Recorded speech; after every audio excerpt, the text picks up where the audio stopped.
ગાયોની પણ એક પરંપરા હોય. અમે વાત કરેલી બધા છે તો કે એની ગાય બહાર ન જાય, બીજી ગાય ન લઈ આવવામાં આવે.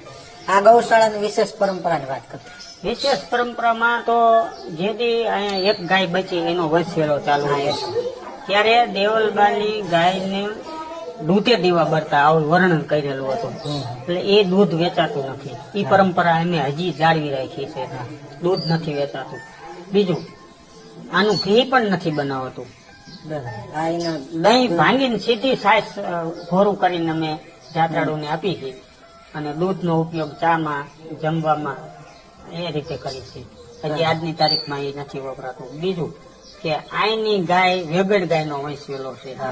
આજે કોકને આપી અને અહીંયા દુખી થાય તેદી કલંક કોને? એટલા માટે ગાય અમે કોઈને નથી આપતા. આખલા આપતા 3 ફૂટ માટે લઈ જતા. હવે એનું કઈ મહત્વ